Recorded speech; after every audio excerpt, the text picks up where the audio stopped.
Friends, સ્વાગત છે તમારું મારા કિચનમાં।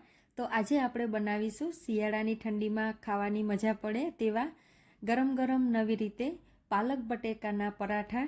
તો બહુ જ ટેસ્ટી એવા બાળકોને લંચ બોક્સ, સવારનો નાસ્તો કે સાંજ માટે પણ બનાવી શકો છો। જો તમને મારી રેસિપીઓ ગમતી હોય અને હજુ સુધી ચેનલને સબસ્ક્રાઇબ ના કરી હોય તો સબસ્ક્રાઇબ કરજો અને બાજુમાં આપેલી ઘંટી દબાવજો એટલે નવી નવી રેસિપીની નોટિફિકેશન આવે। તો ચાલો બનાવીએ। શિયાળામાં ખૂબ જ સરસ પાલક મળતી હોય છે, તેનો આપણે અલગ અલગ વાનગીમાં કેવી રીતે ઉપયોગ કરવો તે જોશું। તો મેં અહીં પાલકનું બંચ લીધેલું છે, તેને સારી રીતે સાફ કરી 2 થી 3 પાણીથી ધોઈને મિક્સર જારમાં લઈ લેશું। તો મેં અહીં બધી જ પાલકને ધોઈ નિતારીને લીધેલી છે અને જરૂર લાગે એટલું પાણી ઉમેરીને આપણે પાલકની પ્યુરી એટલે કે એકદમ એની ગ્રેવી જેવી પેસ્ટ કરી લઈશું। તો મેં અહીંયા 1/4 કપ પાણી વાપર્યું, તો અહીંયા પોણો કપથી થોડી ઓછી પાલકની પ્યુરી તૈયાર થઈ ગઈ છે, તેને સાઈડમાં મૂકી દઈશું। હવે લોટ બાંધવા માટે એક બાઉલમાં 3 કપ ઘઉંનો લોટ એટલે કે રોટલીનો લોટ લઈશું અને તેમાં 1 ટીસ્પૂનથી થોડું ઓછું મીઠું ઉમેરી દઈશું। સાથે તેલનું મોણ 2 થી 3 સ્પૂન જેટલું ઉમેરી મિક્સ કરી દઈશું। જો તમારે મોણ ના ઉમેરવું હોય તો પણ ચાલશે, પણ ઉમેરશો તો પરોઠા થોડા સોફ્ટ અને સ્વાદિષ્ટ લાગશે। સાથે આપણે જે પાલકની પ્યુરી બનાવેલી છે તે બધી જ ઉમેરી દઈશું અને એકદમ સારી રીતે મસળીને આ પ્યુરીને લોટ સાથે મિક્સ કરી દઈશું અને મિક્સર જારમાં 1/4 કપ જેટલું પાણી લઈશું અને આપણે સોફ્ટ એવો રોટલીનો જેવો લોટ હોય તેવો જ લોટ બાંધવાનો છે। તો આ લગભગ તમને પોણો કપથી થોડી ઓછી પાલકની પ્યુરી અને 1/4 કપ જેટલું પાણીની જરૂર પડશે। તો આ રીતે પાલકની ગ્રેવી ઉમેરી અને સોફ્ટ એવો લોટ રેડી કરી લેવાનો। લોટને ખૂબ જ સારી રીતે મસળી લઈશું। થોડું અમથું તેલ ઉમેરી અને પાછો લોટને ખૂબ જ સારી રીતે મસળી લઈ લોટને ઢાંકી અને 10 થી 15 મિનિટ જેવો રેસ્ટ થવા દઈશું। તો ત્યાં સુધીમાં આપણે સ્ટફિંગ બનાવવાની તૈયારી કરી લઈશું। તો તેના માટે મેં અહીં બાફેલા બટેટા લીધેલા છે, છાલ ઉતારી અને આ રીતે રેડી કરી લીધેલા છે। તેમાં સાથે મસાલા ઉમેરીશું। તો મેં અહીં 2 ચમચી લાલ મરચું પાવડર, સ્વાદ અનુસાર નમક એટલે કે 1 ચમચી નમક, 1 ચમચી શેકેલા જીરાનો પાવડર, અડધી ચમચી ગરમ મસાલા પાવડર, 1/4 સ્પૂન મરી પાવડર ઉમેરી ને સાથે બારીક સમારેલી ડુંગળી ઉમેરીશું। જો તમે ડુંગળી ના ખાતા હોવ તો ડુંગળીને સ્કીપ કરી શકો છો, ડુંગળી વિના પણ બટેટાનો ટેસ્ટ ખૂબ જ સરસ આવશે। અને સાથે આપણે ઉમેરીશું તાજા લીલા ધાણા। તો અહીં મેં થોડાક ધાણા ઉમેરી અને આ રીતે મેસળથી જે બટેટા છે તેને સરસ રીતે મેશ કરી લેશું। ત્યારબાદ આ રીતે એકદમ સરસ રીતે હાથેથી બધા જ મસાલાને બટેટા સાથે મિક્સ કરી લેશું અને એકદમ સરસ એવો સોફ્ટ આપણે સ્ટફિંગ તૈયાર કરી લેશું। તો એકવાર ટેસ્ટ કરી જોઈએ કે સ્ટફિંગમાં જે મસાલા આપણે એડ કરેલા છે તે બધા પરફેક્ટ છે કે નહીં। તો અહીંયા મેં જે બધા મસાલા એડ કરેલા હતા તે એકદમ સરસ એવા પરફેક્ટ થયા છે અને મસાલાનો ટેસ્ટ, સ્ટફિંગનો ટેસ્ટ પણ ખૂબ જ સરસ એવો બની ગયો છે। તો હવે આપણે પરાઠા બનાવવાની તૈયારી કરશું। તો જે લોટને આપણે રેસ્ટ થવા રાખેલો હતો તેને 10 થી 15 મિનિટ થઈ ગયેલી છે અને હવે આપણે તેને સરસ રીતે મસળી અને તેના મોટા મોટા લુવા બનાવવાના છે। તો જે આપણે રોટલીના લુવા બનાવતા હોઈએ છીએ તેના કરતાં આપણે થોડા મોટા લુવા બનાવવાના છે।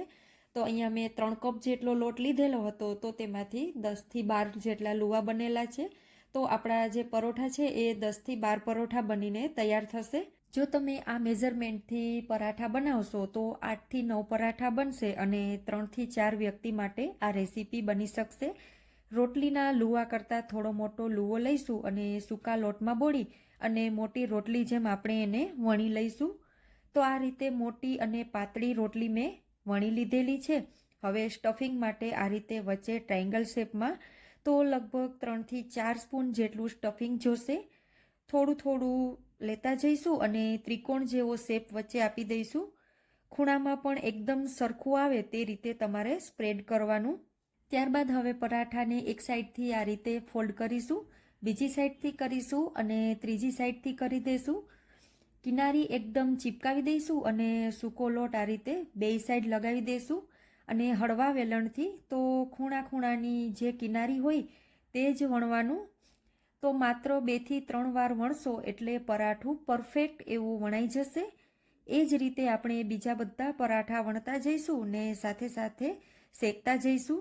તો આ રીતે પરાઠા બનાવો ત્યારે તમારે ખાસ ધ્યાન રાખવાનું, ટ્રાયેંગલ શેપ આપવાનો અને આ રીતે તમારે ફોલ્ડ કરવાનું ને ટ્રાયેંગલ શેપમાં જે ખૂણા પડે તેને સારી રીતે ચિપકાવી દેવાના.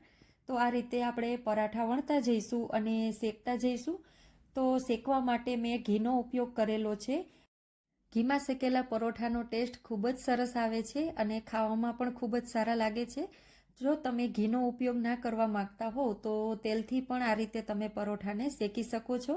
તો આ રીતે તમારે બંને સાઈડ તેલને લગાવવાનું અને આગળ પાછળ ઉઠલાવી અને સરસ એવું આપણે બ્રાઉન દાજ પાડી અને પરોઠાને સરસ એવું શેકી લેવાનું. તો અહીંયા આપણે જે ગેસની ફ્લેમ છે તેને લો ટુ મીડિયમ રાખવાની છે અને એકદમ લાઇટ બ્રાઉન દાજ પાડી અને પરોઠાને શેકવાનું છે. તો સાથે સાથે આપણે પરોઠાને શેકતા પણ જઈશું અને વણતા પણ જઈશું. બધા જ પરોઠાને આ રીતે બનાવીને તૈયાર કરી લેશું. તો ખૂબ જ ટેસ્ટમાં અને ખાવામાં પણ સરસ બને છે અને હેલ્ધી પણ છે. જેમ કે પાલક બાળકો નથી ખાતા તો આ રીતે તમે બાળકોને પાલક પણ ખવડાવી શકો છો. બધા બાળકોને આલુ પરોઠા તો ખૂબ જ પસંદ હોય છે. તો આ રીતે તમે તેમાં પાલકનો ઉપયોગ કરીને પાલક આલુ પરોઠા પણ બનાવીને બાળકોને ખવડાવી શકો છો. તો તમે જોઈ શકો છો કે આ રીતે ચાકુ વડે આપણે બંને પળને ખોલીને હું તમને બતાવું છું. એકદમ સરસ એવા પરોઠા બને છે અને એકદમ સરસ ફૂલીને પણ તૈયાર થાય છે.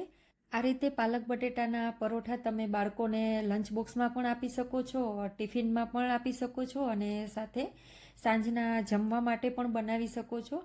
તો તમે પરોઠા સાથે ચા સર્વ કરી શકો છો, મસાલાવાળું દહીં પણ સર્વ કરી શકો છો અને સાથે સલાડ છે, અચાર છે અથવા લચ્છા ડુંગળીનું સલાડ છે એ પણ સર્વ કરી શકો છો. ખાવામાં ખૂબ જ સરસ લાગશે. તો તમને આ મારી રેસીપી કેવી લાગી કોમેન્ટમાં જરૂરથી જણાવજો.